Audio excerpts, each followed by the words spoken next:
अरे ईट ईट ईट ईट कैसा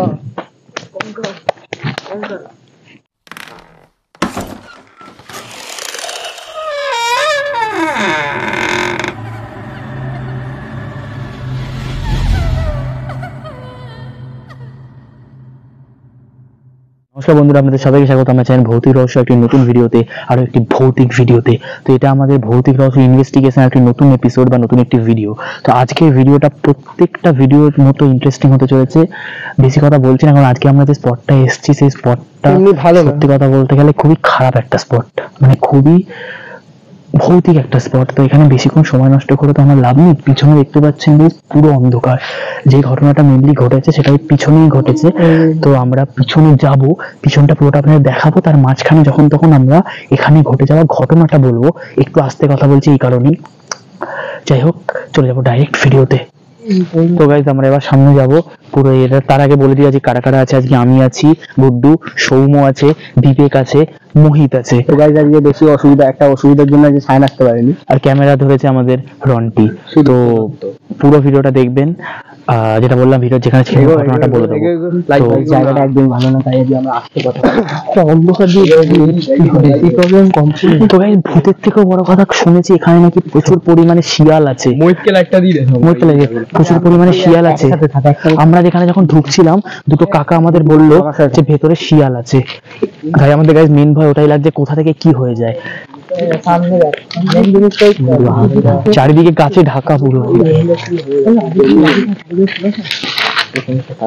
এই সবাই হাত ধরে থাক, একসাথে থাক। ভেতরটা প্রচুর গভীর, এবার উপরটা দেখা গাছে পুরো ঢেকে গেছে। চারদিক পুরো গাছে ঢেকে গেছে। অন্ধকার পুরো একটা জায়গা, পুরো নিচেও দেখা। সত্যি কথা বলতে গায়ে কাটা দিচ্ছে। বিবেক একসাথে থাক, তুই আর মোহিত একসাথে থাক, আমি আর সোম একসাথে থাকছি। কেউ হাত ছাড়বি না, আলাদা হবি না। আস্তে কোনো বেশি কথা বলবি না, পায়ে বেশি আওয়াজ করবি না। এখানটা গাইজ একটা গলির মতো আছে, ঢুকবি না? এখানে ঢুকিস না। আগে গাইজ জাস্ট দেখুন জায়গাটা চারদিকে। এদিকে ক্যামেরাটা আন, সাথে সৌম্য। গাইজ দেখুন চারদিকে পুরো এরকম গাছে ঢাকা, পিছনে গাছে ঢাকা, সামনে গাছে ঢাকা, মানে মাঝখানে আমরা দাঁড়িয়ে। নিচে জঙ্গলে ভয় লাগাটা স্বাভাবিক। আর সবাইকে বলছি টর্চটা নিচে মার, উপরের থেকে বেশি নিচে মার। কেন বলছি বুঝতে পারবি নিশ্চয়ই। নিচে মার। আচ্ছা গুড্ডু, বলছি এই গাছটা নিয়ে ব্যাপারটা না, মানে এই গাছের এখানে। হ্যাঁ, এবার গাছে টর্চটা মার। মানে এই বড় যে গাছটা, হ্যাঁ, এই গাছটার মধ্যে, মানে এটা কি বট গাছ না অশ্বত্থ গাছ বলতো? নিচে দেখা যাই না কিছু গ্যাস ছাওয়া টাইপ লাগে। গাছটা কি বড় দেখ। সত্যি বলছি, যখন এই কাজটা নিয়ে মেন ঘটনা, আমরা কি আরো ভেতরে যাব?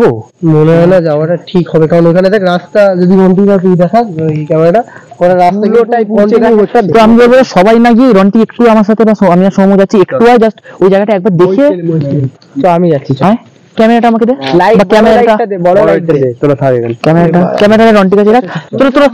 তোরা ওখানটা থাক। হ্যালো, বেশি দূর যাস না। সামনে তো এইটা দেখা, এখানে কি ভেতরে একটা জঙ্গল মতো আছে। তুই একবার দেখ কি অন্ধকার। এটা কি আছে রে? হলুদ গাছ কাঠ হবে। এই ঢুকিস না, পিছনটা করে যাও। এই তুমি আমি পায়ে আওয়াজ করিস না, বাড়া শুকনো পাতা ভেতরটা করে ঢোক। আরে ইট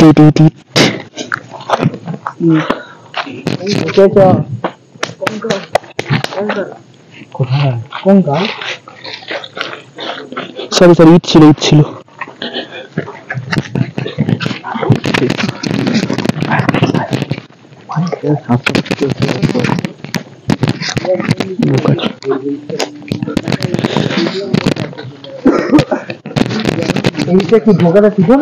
আগেবার আমরা গেছিলাম, বাসটা শুয়ে আছে, আর আমি শুনেছি যে বাস শুয়ে থাকলে অন্তত টপকা ছিল। জানি না মানে গুড্ডু এদিকটা তুই কি যাবি? আর উঠে যাও তো guys, এই গাছটা নিয়ে মেন ঘটনা, একটু ভেতরটা আসুন দেখা যাক। পুরো ভেতরে ঘটনাটা ঠিক একটা সময় বলবো, পুরো ভিডিওটা দেখতে থাকুন। পুরো ভেতরে যাবো, দেখি আমরা কত ভেতর অবধি যেতে পারি। বেশি ভেতর অবধি যাবি? হ্যাঁ চল না। গল্পটা আমরা জানি, গল্পটা না একটু একটু মাঝে করে বললাম, গল্পটা পরে বলবো, গল্প শহরে চলে যাচ্ছে। আমার আর এই হলো গাইস সেই গাছ, এই হলো গাইস সেই গাছ। তো গাইস এবার ঘটনাটা আপনাদের সামনে তুলে ধরি, সৌম্য বল। তো গাইজ এখানে আমরা যে জায়গাটা এসেছি পুরোটাই গ্রাম। তো গ্রামের ওইদিকে একটা বাড়িতে একজন স্বামী স্ত্রী থাকতো। তো এক সপ্তাহ ধরে তাদের পারিবারিক অশান্তি চলছিল। লাইটটা দে।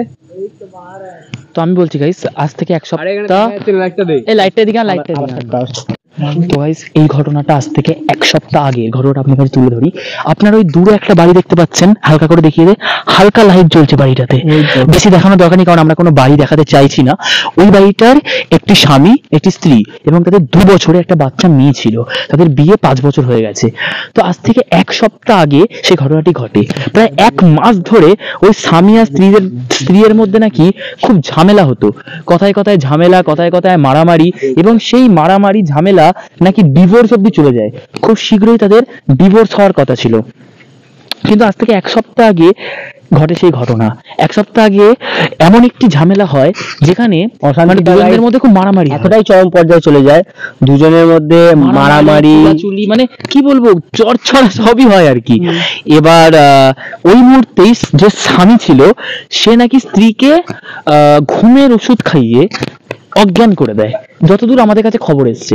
ঘুমের ওষুধ খেয়ে অজ্ঞান করে দেওয়ার পর আপনারা, আমি বলে দিচ্ছি, এখানে আশেপাশে তেমন কোনো বাড়ি নেই, একটা বাড়ি ছাড়া, যা আছে রোডে। কিন্তু সত্যি কথা বলতে তারপর যে টুইস্টটা, যখন ওই পুলিশ যখন এটা অনেকে বলে, কিন্তু তারপর শোনা যায় যখন স্বামীর যখন সেই বয়ানটা নেওয়া হয় তখন বলা হয় যে ও তার স্ত্রীকে মারেনি, তার স্ত্রীর ওই ঝামেলা ঝাঁটি হলে যে মানসিক অবসাদটা একটু ঘটে, তাই সেই রাতের বেলা ওই ঘুমের ওষুধকে ঘুমাতো, কিন্তু সেরকম কিছু ছিল না। ওদের মানে বাড়ির মধ্যেই কেন একটা অদ্ভুত ভাবে একটা মৃত্যু মতো হয়, মানে সেটা কেউ এখনো মানে পুলিশ অনেক কিছু ইনভেস্টিগেশন হয়েছে। তারপর মানে মেন কথাটা হলো যে ওরকম ভাবে অজ্ঞান হয়, জানতে পারে না কিভাবে অজ্ঞান হয়, মারা যায়নি, বাড়িতে অজ্ঞান হয়েছিল। তারপর এইখানে এনে, ঠিক এই গাছটার তলায় এনে, ওই যে স্ত্রীটাকে এই গাছটার তলায় এনে নাকি ওই অজ্ঞান অবস্থায় কেরোসিন দিয়ে পুড়িয়ে মারা হয়। যার অভিযোগ করা হয় স্বামীটাকে।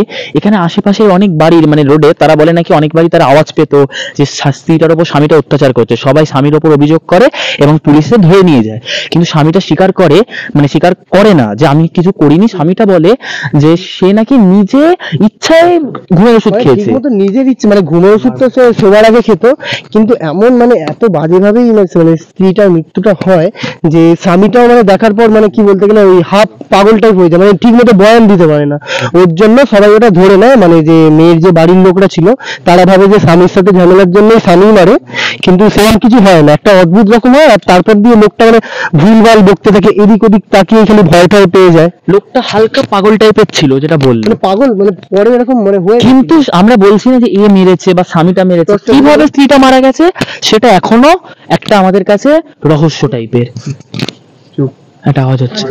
তো গাইস এই হলো ঘটনা। এবার এইখানে তাকে পুড়িয়ে মারা হয়, যখন পুলিশ আসে দেখে বউটা মানে একদম কিছু নেই, শরীরে ছাই হয়ে গেছে। তো আর বেশি কিছু বলে লাভ নেই, এই হলো ঘটনা।